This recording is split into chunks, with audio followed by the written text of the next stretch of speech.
From 1945 to 1953, President Harry S. Truman guided the United States through the end of World War II into the heart of the Cold War. But beyond the headlines of atomic bombs and global politics, Truman also held the power to decide life or death for some of America's most notorious prisoners. Join us as we take a closer look at the prisoners executed by President Truman. Henry Rule, State, Wyoming. Date of execution, April 27, 1945. On June 30, 1943, Matt Catmo went with Mrs. O.W. Larson to a mountain campground on a military reservation near Dale Creek, south of Laramie, Wyoming. Catmo was a 44-year-old man from Cheyenne. While they stopped to pick flowers, Henry Rule, later identified as the gunman, approached them. Rule tied up Larson, beat her with a pistol, and shot Catmo 3 or 4 times. Larson survived, but Catmo died from his wounds. Rule fled the scene in Catmo's car and later abandoned it. 2 days later, a middle-aged couple, Mr. and Mrs. Percy Cota, were shot dead in their ranch home near Laramie. After an extensive manhunt in the area, Howard William Pickle was arrested in Pine Bluffs, Wyoming, on July 3, 1943. He was a 26-year-old man from Syracuse. Pickle confessed to the murder of Catmo and the assault on Larson, as well as to participating in the Cota's murders. He claimed he tied a rope around Mrs. Cota's neck, while an accomplice, whom he only called Teddy, shot the couple. Pickle said he killed Catmo because Catmo refused to give up his car during a carjacking attempt. Initially, Larson identified Pickle as her attacker and Catmo's murderer. A coroner's jury found Pickle criminally responsible for the 3 murders based on his confession, and he was charged with first-degree murder in Catmo's death. Authorities planned to seek the death penalty for Pickle. In early August, Pickle retracted all his confessions. He called them a bunch of lies and denied involvement in the crimes. Pickle never signed an official confession. He also withdrew his guilty pleas. Later in August, Pickle showed his draft card proving he was in California on the day of Catmo's murder, which gave him an alibi. Despite this, authorities did not drop the charges against him. Even after Pickle's confessions and charges, authorities spent 2 months searching for the owner of a blood-stained revolver found in Matt Catmo's abandoned car. The search led to Henry Rule, arrested on November 22, 1943 in Englewood, Colorado. The revolver was registered to Rule. Many newspapers did not reveal his name at the time of his arrest, referring to him only as a 34-year-old transient laborer. After his arrest, Rule was extradited to a jail in Albany County, Wyoming. On January 10, 1944, Rule pleaded guilty to state charges for the murder of Matt Catmo. After Rule's guilty plea, Albany County District Attorney Lenoir Bell, who had initially pushed for the death penalty against Pickle, asked for Pickle's charges to be dropped.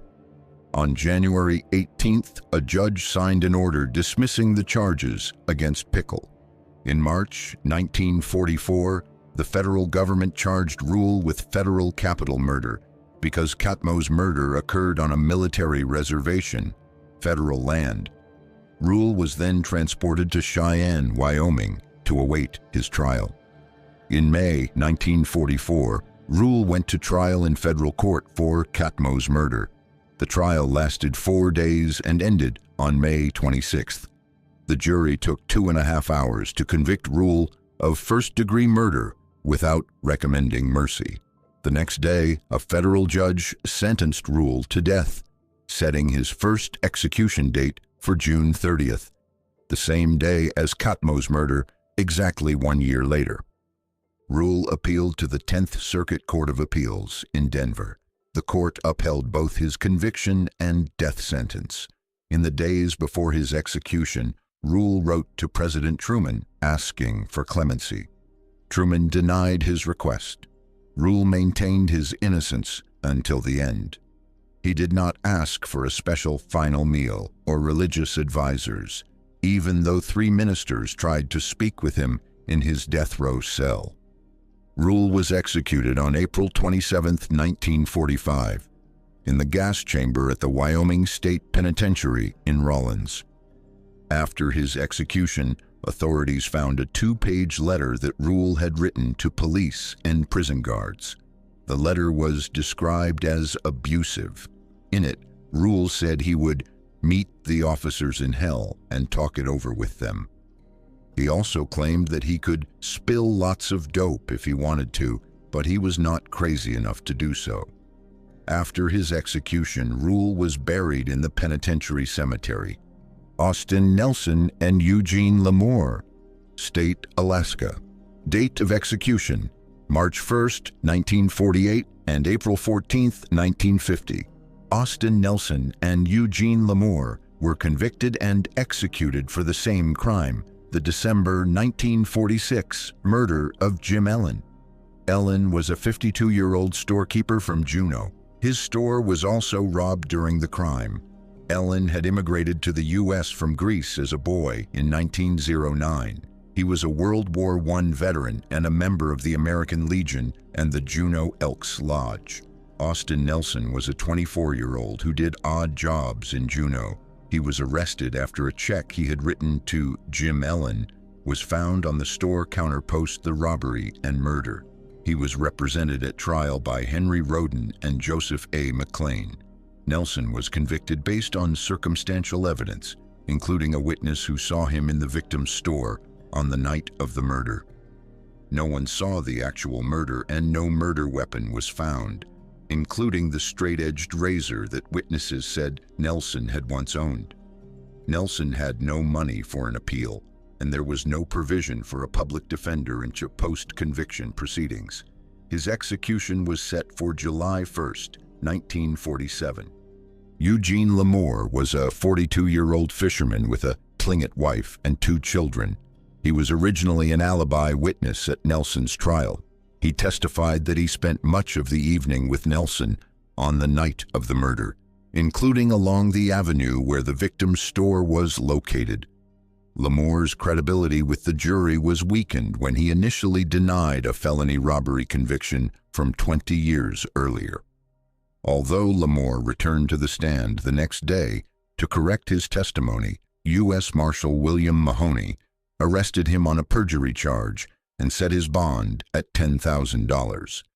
That was a high amount in 1947, and Lamore could not afford it. He was held in a federal jail cell, shackled in leg irons, and later in a ball and chain. Local law enforcement and an FBI agent repeatedly questioned him about the murder of Jim Ellen. Just before Nelson's scheduled execution, they brought Nelson to visit Lamore in his cell. According to Lamore's later testimony, Nelson begged him to help save his life. On July 1, 1947, the day of Nelson's scheduled execution, Lamore signed a typed confession stating that he had participated in the robbery of Jim Ellen's store with Austin Nelson.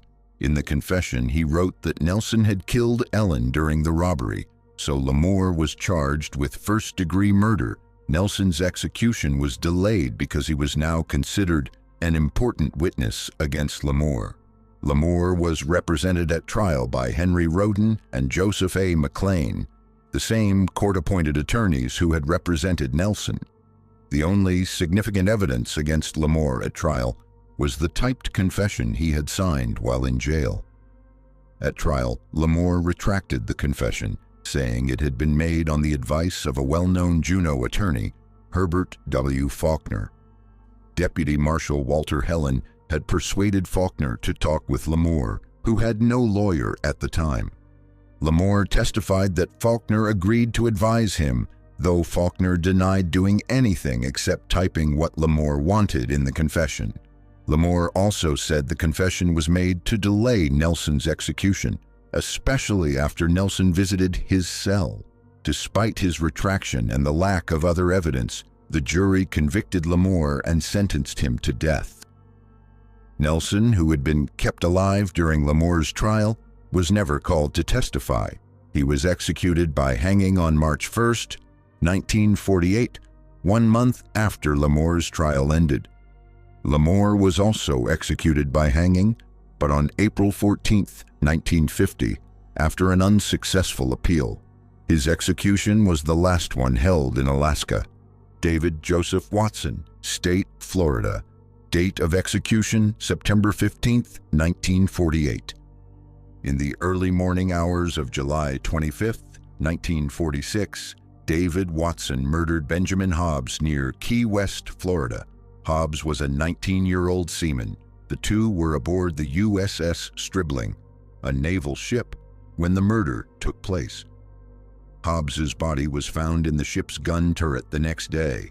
Authorities placed Watson in naval custody as the prime suspect 2 days later. For 2 weeks, the officers conducted a highly secret manhunt to confirm the killer's identity. They monitored Watson's shipmates to track their movements and rule out other suspects.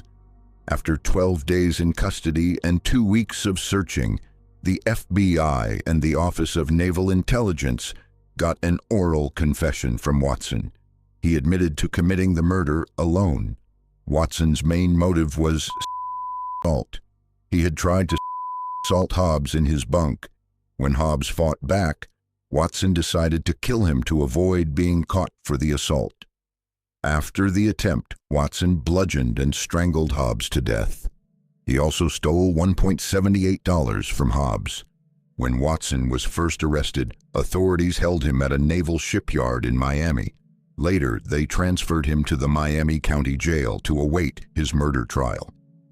Watson had 2 trials. His first trial took place in October 1946. On October 4th, the jury convicted Watson of first-degree murder.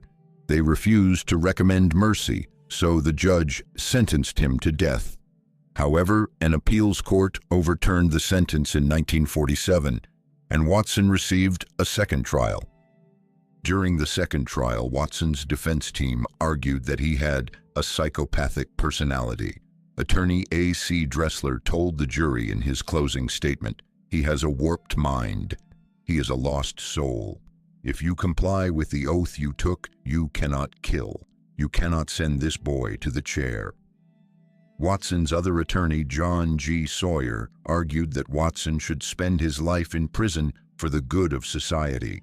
However, the U.S. District Attorney, Herbert S. Phillips, called Watson a cunning murderer. He said Watson killed Hobbs to avoid being caught and court-martialed after attempting a pervert act on him. Phillips read Watson's confession to the jury, saying it showed Watson fully understood what he was doing.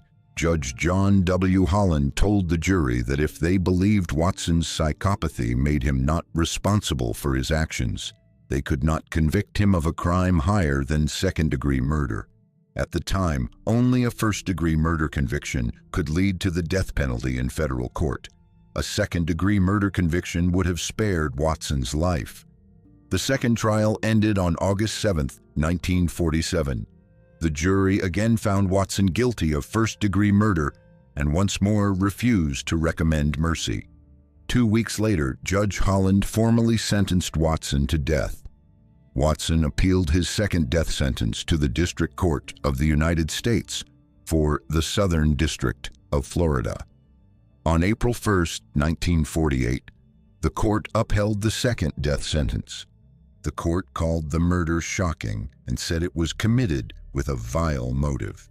It also stated that the trial court had made a strong effort to ensure Watson received a fair and lawful trial. The ruling pointed out that 2 separate juries had found Watson guilty based on the same overwhelming evidence and that the second trial had no reversible errors. This decision cleared the way for Watson's execution. In a final attempt to save his life, Watson asked President Harry S. Truman for clemency. Truman refused to intervene and made his decision public 1 week before the scheduled execution.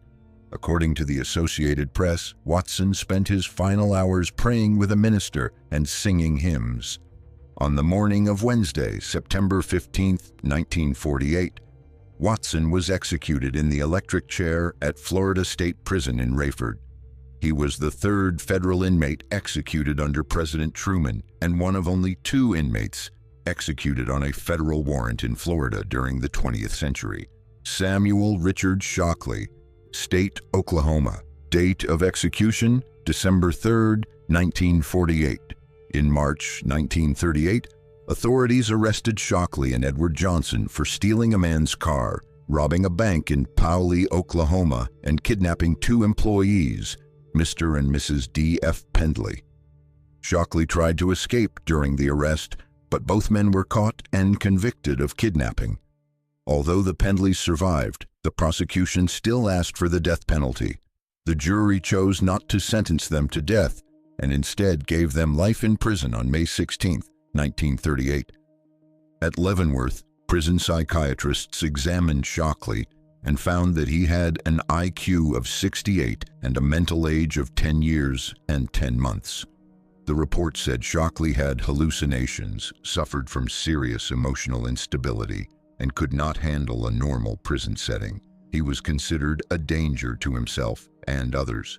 Instead of sending him to the medical center for federal prisoners in Springfield, Missouri, officials transferred him to Alcatraz on September 23, 1938. They believed the strict routine there would help control his behavior. Shockley spent 3 years in the D-block isolation section at Alcatraz. For most of that time, he stayed in the darkened, stripped cells on the ground level. He spent most days sitting or lying on cold concrete. At night, guards gave him a blanket and a mattress. His mental condition worsened. He began showing signs of schizophrenia, including delusions, hallucinations, and confusion. His IQ dropped to 54, equal to a mental age of 8. In 1942, the prison doctor described him as emotionally unstable and prone to hallucinations. On May 21, 1941, Shockley got involved in an attempted escape with inmates Joe Kretzer, Arnold Shorty Kyle, and Lloyd Barkdahl. They tried to escape from one of the prison workshops. The men took several guards hostage and attempted to saw through steel bars. After about 1 hour, they gave up and released the hostages unharmed. Captain of the guards, Paul Madigan, had convinced them to surrender before reinforcements arrived. Barkdahl later spoke to Warden James Johnston and convinced him that Shockley had not taken part in the escape plan. Officials returned Shockley to his cell.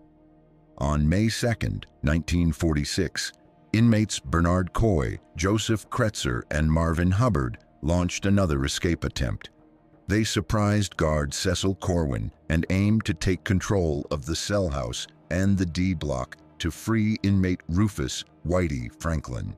However, none of the stolen keys fit the door to the recreation yard, which was their planned escape route. Guard Joseph Burdett had hidden the correct key under the wall seat of cell 404. After failed attempts, the lock jammed. A 48-hour armed standoff followed. 2 guards, Bill Miller and Harold Stites, and 3 inmates died. The inmates were Coy, Kretzer, and Hubbard. 13 guards were injured, 3 critically. Authorities charged Shockley with taking part in the escape and the deaths and injuries of the guards. Judge Louis Goodman appointed William A. Sullivan to defend him. In court, guard Carl W. Sundstrom testified that Shockley attacked him but never injured him or held a weapon. Sundstrom said Shockley was acting like a crazy man. Other inmates, including Jack Pepper, James Quillen, Howard Butler, Edwin Sharp, and Louis Fleisch, said Shockley ran up and down the halls with a wrench, wearing an officer's oversized jacket, and shouted at the hostages. These inmates also confirmed that Shockley was in D block when the guards were shot. Inmate Joseph Moyle said Shockley stood silently at the hostage cells and didn't seem to understand what was happening. He and others testified that Shockley never urged Kretzer to shoot the guards. They said Shockley was not part of the plan and only followed along because no one told him not to. Some believed that if Shockley had played a key role in helping Coy access the gun gallery, he would not have risked punishment in the earlier March 1946. Due to a lack of solitary cells, Shockley was not isolated like Franklin had been. which may have kept him unaware of the escape plan.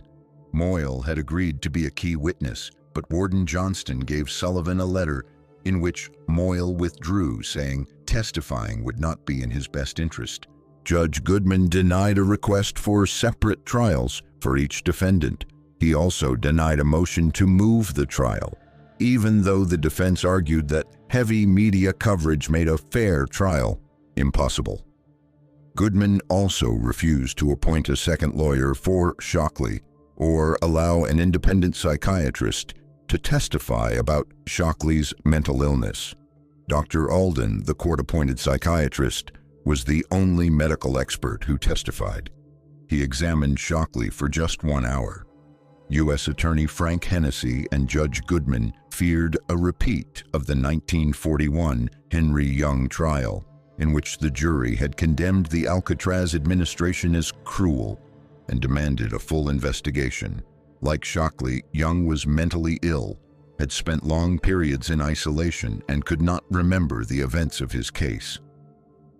On December 21, 1946, a jury in the Ninth Circuit Court of Appeals in San Francisco found Sam Shockley, Moran Thompson, and Clarence Carnes guilty of first-degree murder. Carnes, who was 19, avoided the death penalty because several guards testified that he had refused orders to kill. His lawyer, Archer Zamlock, also mounted a strong defense. Although Sullivan argued that Shockley was insane, the jury sentenced both Shockley and Thompson to death. Their lawyers and even the prosecutor, Frank Hennessy, were shocked by the outcome. President Harry S. Truman, a close friend of Warden Johnston, denied Shockley's request for clemency. Shockley accepted his fate and refused further appeals. On December 3, 1948, authorities executed Sam Shockley in the gas chamber at San Quentin. Shockley is buried at Pollard Cemetery in Haworth, Oklahoma. Moran Edgar Thompson, State, California. Date of execution, December 3, 1948.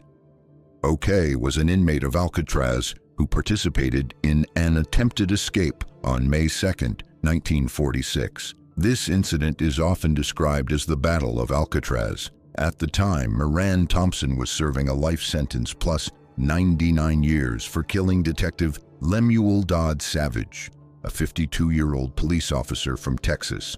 Thompson had also committed armed robberies in New Mexico, Colorado, Kansas, and Oklahoma. He had very bad luck when getting caught, but very good luck when escaping. Authorities arrested him 8 times and held him in small jails, but he escaped every time. By the time he arrived at Alcatraz in October 1945, Thompson had escaped from custody 8 times.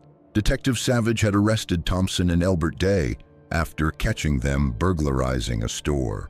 Savage searched both men before putting them in the car, but he missed a gun that Thompson had hidden in his pants. During the ride to jail, Thompson pulled out the gun and shot Savage. As he ran away, Thompson kidnapped a woman named Betty Jim Shelton, but authorities soon captured him. A federal court convicted Thompson of kidnapping. After that, he faced trial in state court for murdering Savage.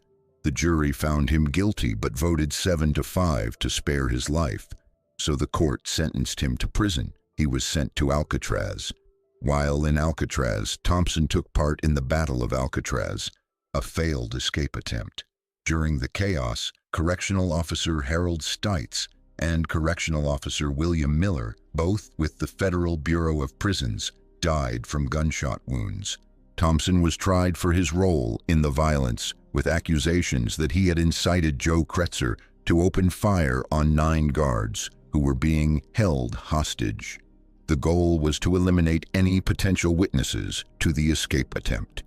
On December 3, 1948, authorities executed Thompson in the gas chamber at San Quentin. Carlos Romero Ochoa, State, California. Date of execution, December 10, 1948. On March 11, 1947, patrol inspectors Anthony L. Onedo and John L. Fouquet were checking traffic near Indio, California. They caught Carlos Ochoa Romero in the act of smuggling 4 undocumented immigrants. The officers placed the 4 individuals in the back seat of their government car. They told Ochoa to drive his car and follow them to the Border Patrol office. After a short distance, Ochoa stopped his car. He returned to officers, said his car had stalled. Suddenly, he pulled a .32 caliber pistol from his pocket and started shooting at them. Inspector Onedo was struck 4 times in the head and died instantly. Patrol Inspector Fouquet was wounded but returned the fire, wounding Ochoa. The wound forced Ochoa to retreat in the darkness. Despite the attack, Inspector Fouquet kept control of the 4 smuggled immigrants until help arrived. Ochoa was arrested and sentenced to death for murder. He was executed by gas chamber at California State Penitentiary, San Quentin, on December 10, 1948. The life and death of President Truman. Harry S. Truman was the 33rd President of the United States, serving from 1945 to 1953. He became president after Franklin D. Roosevelt passed away in April 1945, while he was serving as vice president. Truman played a crucial role in rebuilding Western Europe after World War II by implementing the Marshall Plan. He also created the Truman Doctrine and helped establish NATO to stop the spread of Soviet communism. As a member of the Democratic Party, he proposed many domestic reforms, but faced opposition from a conservative Congress, so only a few were passed. Truman's presidency marked the beginning of the Cold War. He helped with the Berlin airlift and the Marshall Plan in 1948. His administration also supported South Korea during the Korean War, which began in 1950. In 1952, corruption scandals involving some members of Truman's administration became a major issue in the presidential election. Despite this, Truman did not seek re-election, choosing to retire after his term ended in 1953. He later founded his presidential library and published his memoirs. Although Truman faced criticism during his retirement, historians' views on his presidency have improved, and he is now considered one of the top U.S. presidents. Despite the controversies during his time in office, Truman's legacy has been reassessed, and his reputation continues to grow stronger among both historians and the public.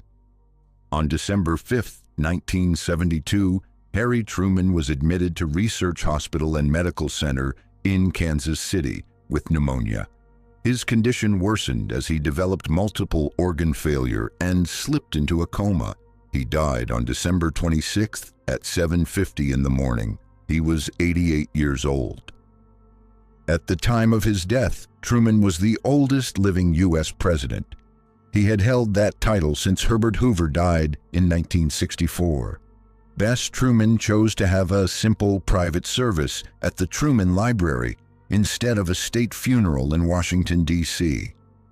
1 week later, foreign leaders and officials from Washington attended a memorial service at the Washington National Cathedral. Bess Truman died in 1982 and was buried beside her husband at the Harry S. Truman Library and Museum in Independence, Missouri. If you enjoy the way we create videos and would like us to bring more cases like this to light, please hit the like button and subscribe for more in-depth dives.